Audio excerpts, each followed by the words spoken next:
Hey, buddy. Hey, buddy. There I am. There he is, all punctual and shit. I like Look that. at that, eh? I'm never on time either. I was like, well, I don't know if he's live. I don't know what he's doing, so I better be on time.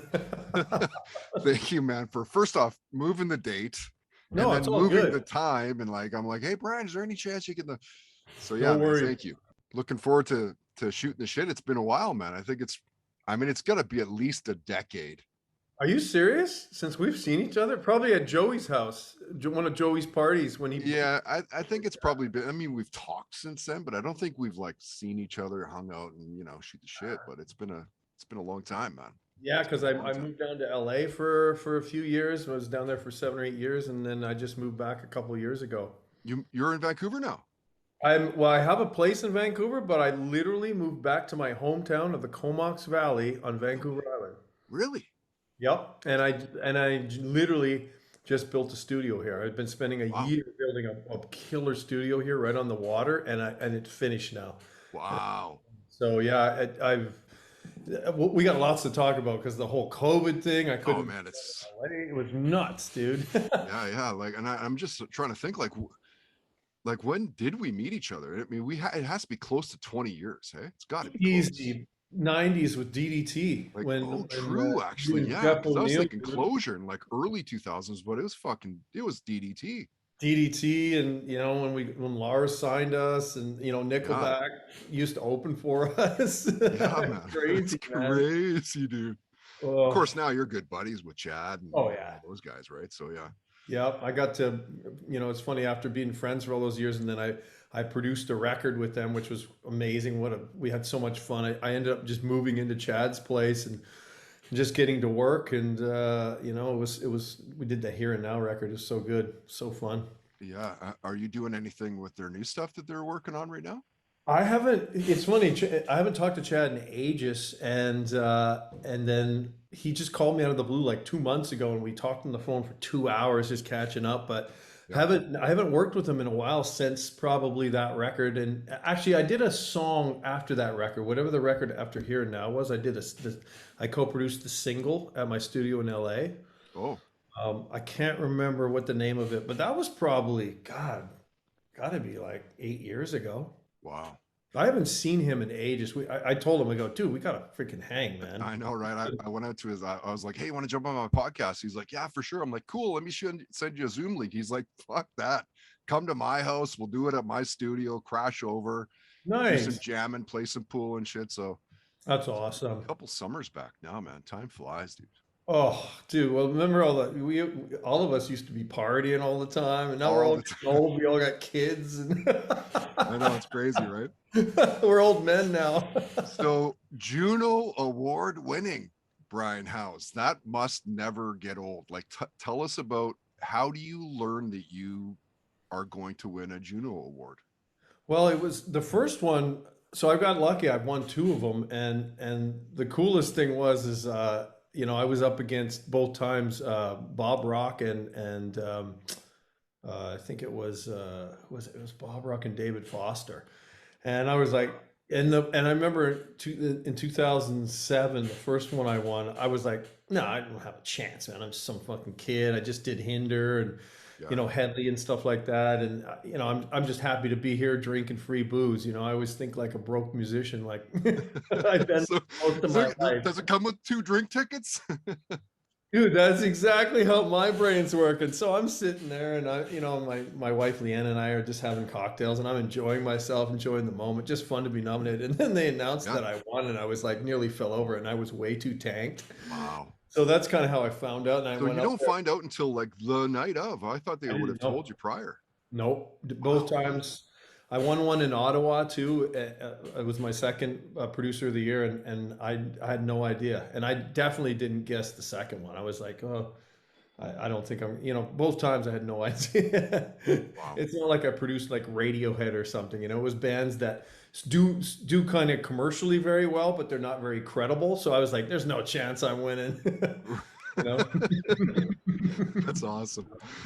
And so now with COVID and let's get to the COVID part of your day to day. Like how much different was it in the last couple of years? Like is it just a matter of like you're in studio, maybe they're in a studio somewhere else in another part of the world and they kind of send you tracks, or how did that work? Well, so I moved back about 2.5 years ago, and I mainly moved back because my kids are still young, and I wanted to raise them in Canada because they had grown up most of their lives in LA, which is awesome. But I wanted them to have some Canadian identity, and it was just things were getting a little crazy down there politically. So I literally moved back to Vancouver Island, and then I was commuting to LA to my studio. Oh wow. And I just it was like 2 years ago. I just finished the new Simple Plan record, which hasn't come out yet actually because of COVID. Literally just finished that record and was flying home, and then boom, border got shut down, and I was like, now what? Because I can't get to work. So it was mayhem. But that's when I discovered that Ron Obvious, who built the Warehouse Armory Mutt Lang studio in Switzerland, lived in Fanny Bay, which is 20 minutes from me. Shut up, really? Dude, Like, please what come are out the to my chances retirement of that? and build me a world class, a mini armory on my property here. And he goes, I'd love to. I got so lucky. And so he was building that. But until then, I had no studio. So everything's been Zoom writing, Zoom producing with an engineer in LA, which is a trip, man. But I kind of got used to it now. My very first Zoom co-write was with this girl, Olivia Penalva from Kelowna. I've never done one before. We did a Zoom write. It went on to go top 10, and she got signed in the US, and the song's out on top 40 in the US right now. That's That's great. crazy. Do Like you she, think that yeah, is there going to be much of like the COVID world like pushing past? Of course, we're going to get past it eventually.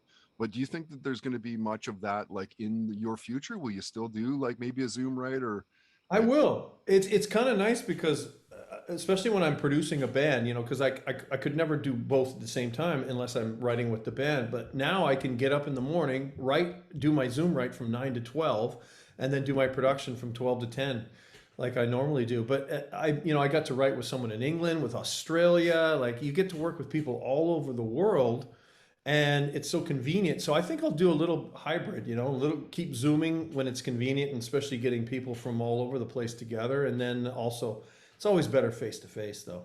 oh totally absolutely Yep. yeah. And you sent me that Chris Cornell track Light On, I think it was called. Yep. Yep. A couple of months back, and of course knowing that I would never share it, fuck, I'm not that guy. I would just No, never share that's it. why I said it. Yeah, I know. Yeah, so thank you for sending me that. But I'm wondering, like, how much of that kind of stuff do you have, like, just in the vaults where maybe it's a track from a band or an artist that has just never seen the light of day? How much stuff like that do you have? Dude, well, the Cornell one was amazing because he's never really co-written with anyone, and Jimmy Iovine stuck us together. And I had come up with the initial idea, and I was like, it's Chris Cornell. He's probably the best singer I've heard in my life, maybe a rock singer, one of them. Him and Robert Plant. Yeah. But we ended up working together. It was great, and then he was so excited about us working together. We really hit it off that I suggested, hey, let's get some guys from the band. This is before Soundgarden got back together. And I Oh, suggested, let's get some of the guys in, and he was open to the idea. So in my mind, I'm like, I'm going to get Soundgarden back together, and I'm going to produce it. So, nice. in my twisted mind, I was thinking that, but he ended up going. That's when he kind of decided to do a pop thing, and then that song he did like a Timbaland record, which was really weird, I and remember that's that. fine. And then David Cook ended up cutting the song, and it went to be a big hit, but. No one ever got to hear his version with his vocals on it.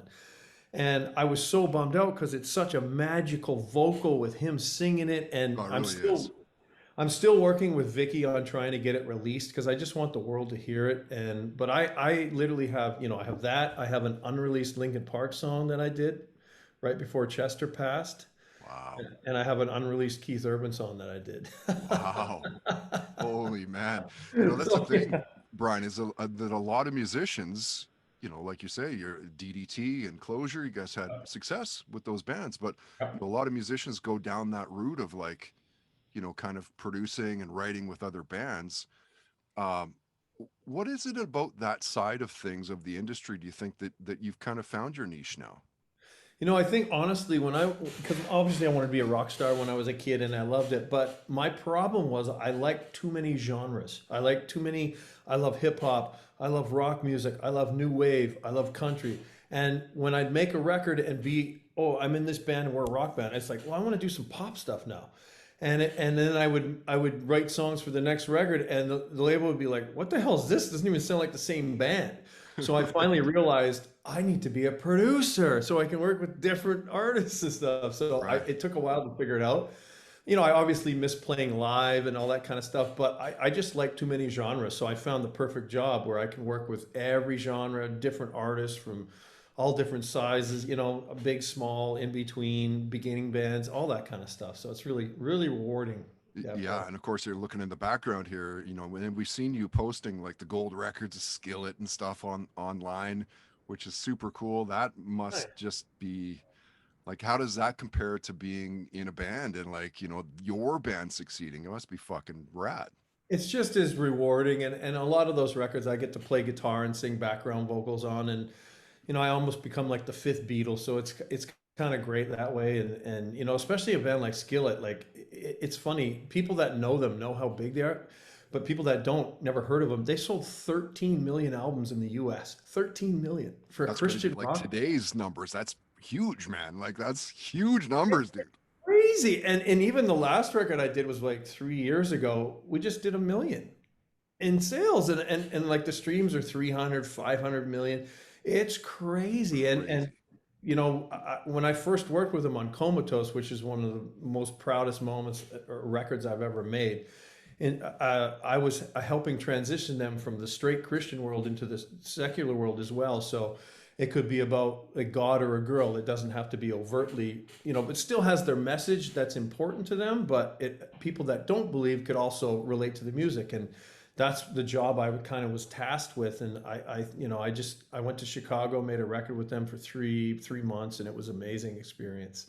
That's They're the cool. best people in the world. So it's very rewarding, especially when you do it with your friends, because I've become friends with all the people I've worked with over the years. Yeah, of course, of course. And so for you personally, like how old were you when you were starting to get kind of serious about making music, like playing in bands? Probably that's all I've ever done. I've never had a job. When I was 15, I saw Van Halen Diver Down, and I looked at Eddie and I went, I want to do that. And I started taking guitar lessons. And ever since then, I was in the 80s, I was in a butt rock cover band called Young Gun. And literally, that's all I've ever done. I graduated high school, went on the road with a cover band, and tried to learn how to play guitar and write songs. And I spent my life on the road. Dude, that is incredible, right? So okay, so walk us through the music in your house then. What's in the house as a kid? Like what are your parents exposing you to?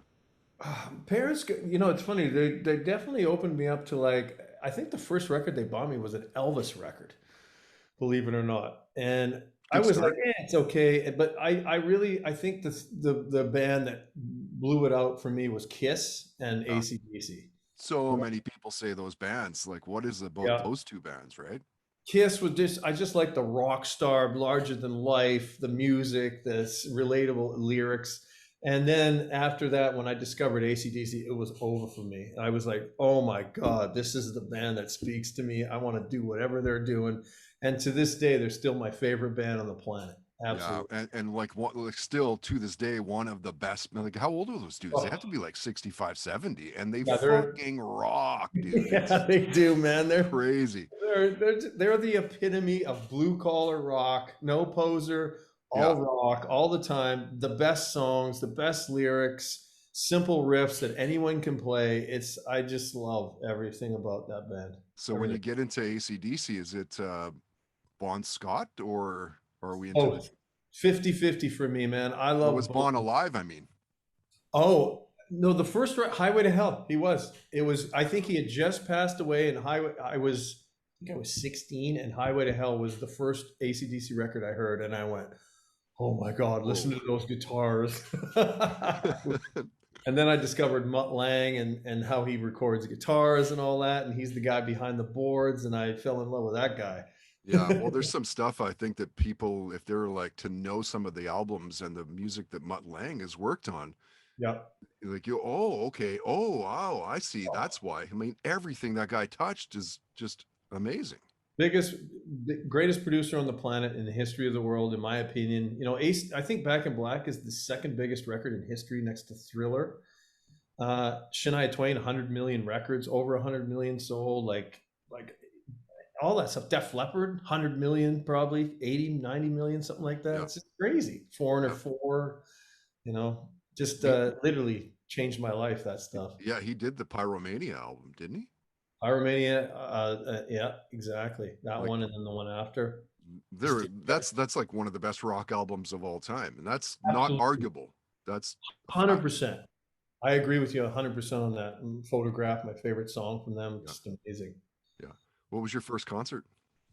Van Halen, Diver It, Down. it was the Diver Down. Yeah. Yep. Holy crap. Talk about there. Here's the bar.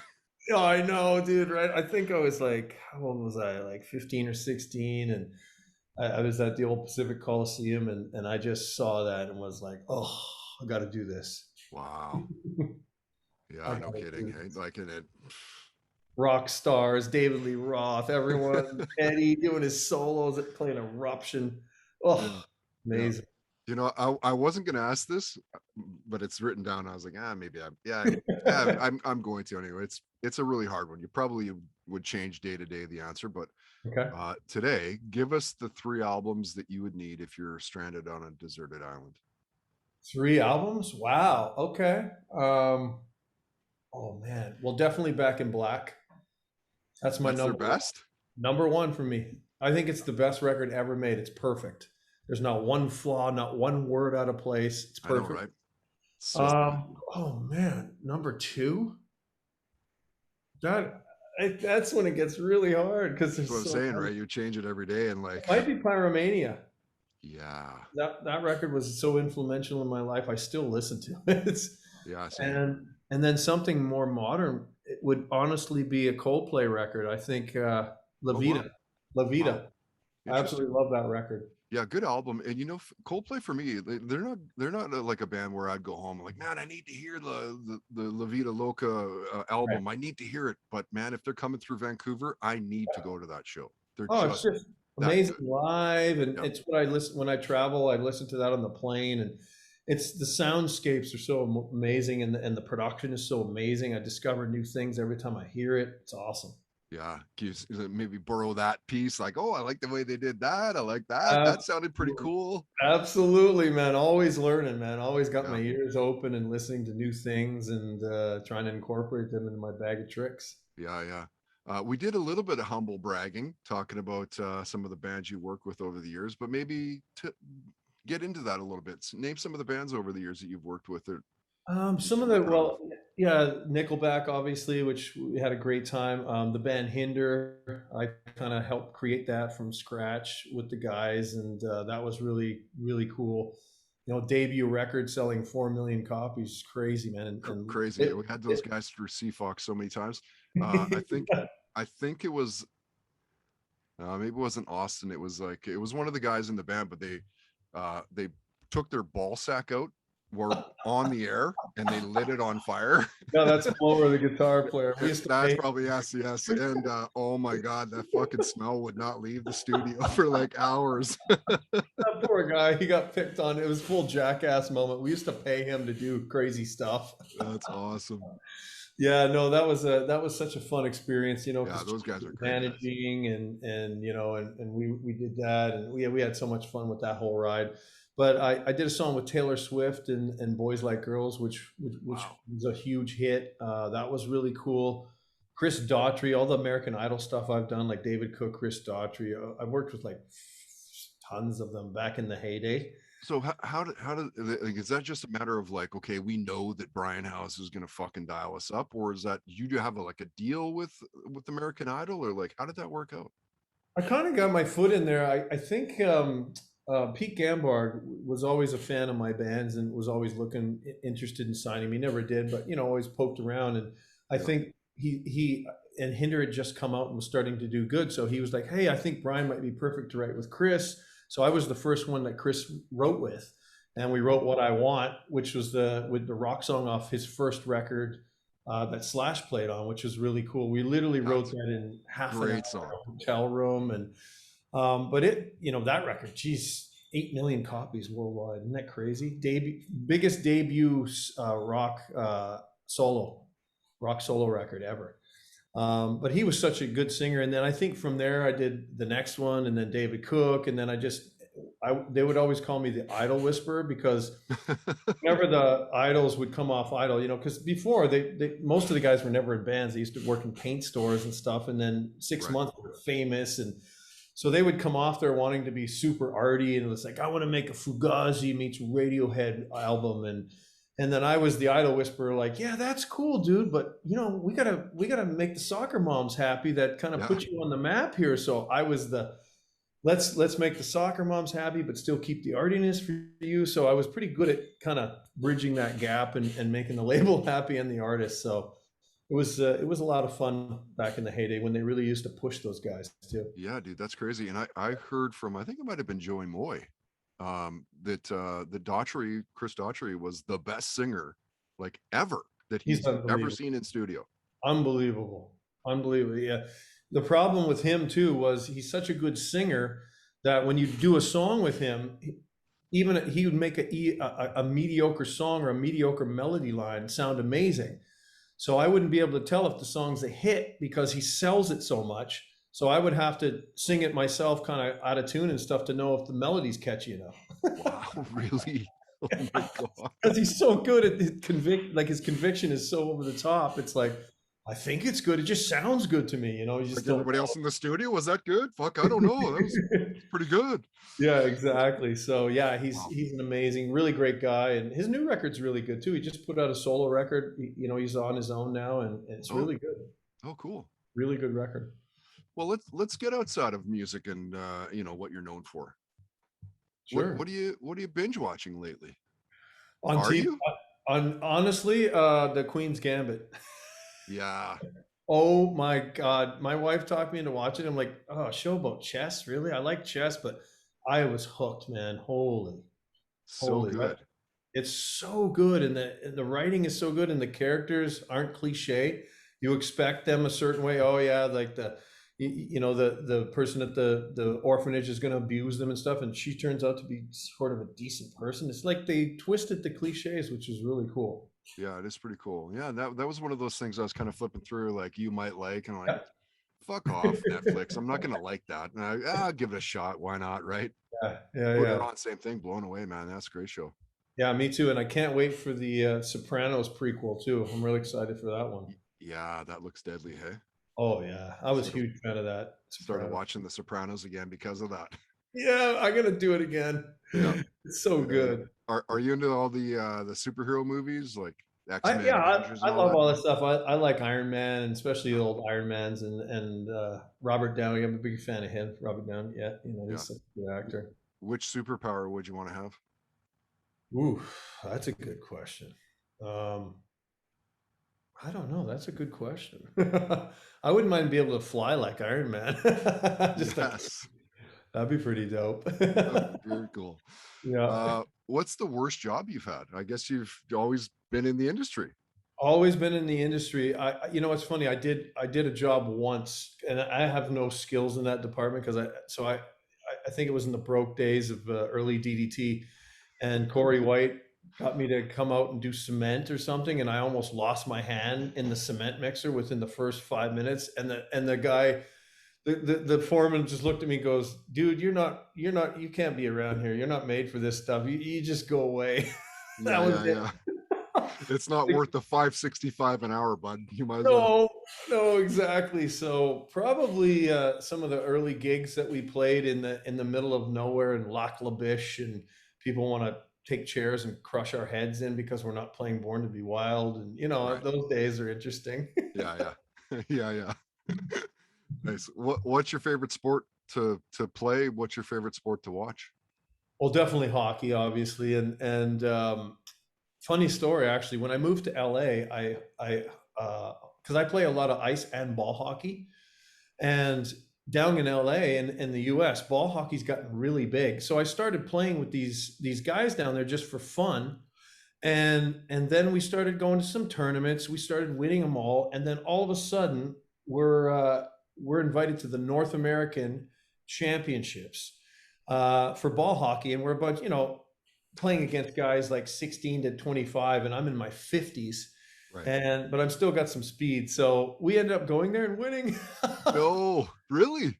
So then I got scouted because I'm a dual citizen. I got scouted by Team USA to play on the Masters Team USA team to go to the Czech Republic and play in the Worlds in Baja. Come on. I swear to you, dude. And I was supposed to go during COVID, and then obviously COVID hit and it got postponed. But I was literally going to go to this camp. That's Like, crazy, man. so I'm living my hockey dreams again. Wow. So that's like on rollerblades, right? No, running, like Running. Running street hockey. Yeah, like it's huge around the What? world and in the US. It's Wow. crazy. Yeah, there's like a minor pro league and yeah, I had no idea because in Canada you play ice and then when your buddies on Sunday you play street hockey. But Yeah. it's serious down there. So basically everything's the same except you're just running with sneakers, which is, by the way, the cardio is insane. Oh, dude. Yeah. When I do that Sundays between like 2 and 5 Yeah. with like 12-year-old kids. 10 to 12, right? And it's just like, fuck, you're done, man. Like, as the adult that's playing against them, like at the beginning you just trash them, right? But by the end you're just then you gas out. dying to, yeah, man, like you can't keep up and they're fucking schooling you. It's embarrassing. Oh It's man, embarrassing. that's funny, dude. That's awesome. Are you a gambler? I think I know this. Oh yeah, believe me, actually Chad and Joey got me into poker. Yeah. Yeah, we used to have crazy games out there, and Chad's awesome to play against because he just doesn't care and he gets Good, bored. yeah. He's good. He turned me on. Him and Joey. We were out gambling in I can't remember. It was one of the, I think, of the Richmond casino. Yeah. And they were like, no, you need to do this style of betting for roulette. Oh, I know they have a system. Yeah, you need to wait for it to go 4 or 5 times, red or black, odd or even. Yeah. And then bet against the system until you win. Sometimes you had to double down to like, fucking $900 or whatever to win 20 or 40, right? Like, yeah. Scary shit, man. I know. Those guys are crazy. I remember being in Vegas with those guys, and I remember once they won a bunch of money. Like Joey and Chad. Like I'm not much of a gambler. I like to play poker where I have a little bit of say in the outcome. Yeah. But they won a bunch of money, and I remember we got followed by some dudes that were going to roll us. And Chad had his security guy Hawk there. Hawk. Yeah. And Hawk even looked worried, and because these guys were probably packing, and they followed us. And then finally, the resort security came and got them. But I remember they'd won like 20, 30K, and they were whipping it around. And these dudes were following us, man. It was pretty scary. Wow. Yeah, you don't think about that, right? Like if you win big money, Yep. they make a big deal of it. Ring, ring, ring, ring. Like, hey, this guy just won 50K. I know, and then some dude's gonna roll him, but this guy didn't care that we had a security guy with us. They didn't care. And Hawk's huge, man. He's a big kid. He's a big boy, yeah. Yeah. Absolutely. Yeah. Where do you see yourself in 5 years? Still doing it, banging it away? You still going to be on the island, you think? Yeah, I do travel a lot because I'm going to be going to I'm signed to Big Machine Publishing right now, which is Scott Borchetta's publishing company. So I'm going to be doing a lot of country writing and country stuff. So I'll be going to Nashville a lot. But the beauty about where I am is we have an international airport, so you can fly direct from Comox to like Calgary, Edmonton, Seattle, Mexico, Hawaii, and Toronto. So I could go straight from Toronto from here and then just take a shuttle down to Nashville. So I'll probably stay here. It's my hometown. The reason I wanted to move here is because I had such a wicked childhood and I wanted my kids to have the same. And, all my homeboys that I grew up with live here. Like half my friends are like, one guy's the, this mayor and stuff, and the other guy's in the HAs. Like, you know what I mean? Right. I got all my buddies, got everything covered, but it's, I just, it's a great place to raise kids, and that was my main motivation. I just wanted my kids to have an awesome Canadian. How old are your kids now? My daughter's 13 and my son's 8. Crazy, right? Yeah. Grow up fast, man. Oh, I know. How old are yours? 11 and almost 9. Oh, so we're in the same range. Same range. Yeah, I was gonna say, like, can I still come crash over? I'll bring my kids and dude, bring them over. We'll have a blast. I got my guest house here, so you're good to go. Nice. Did you pimp it out? Have you got a pool and all that shit? And working I know on you had it in LA, right? Oh yeah. Well, I put the studio in, so got the studio, and we're very lucky. We got 3 acres, like right on the Georgia Strait here. So when Wow. you're in the studio, you're looking at the Georgia Strait and the mountains and stuff. It's beautiful. But you know, I've had a pool. I had a pool in West Van for 5 years, and then 8 years in LA. And my wife says no more pools. They're a pain. You know what the problem is? The chemicals, man. Every time we could never get the chemicals right, and every time we'd have someone over, they would put the wrong ones in, and then I'd have to redo the bottom because it's all peeled up. And Oh I'd yeah. like to get one. We're still talking about it, but we might. Yeah. But Yeah. we got a hot tub there on the deck, so Fight the that good fight, brother. Fight the good fight. absolutely got to have the pool parties, right? Yeah, yeah. Is there a website for Toddcast listeners to check you out?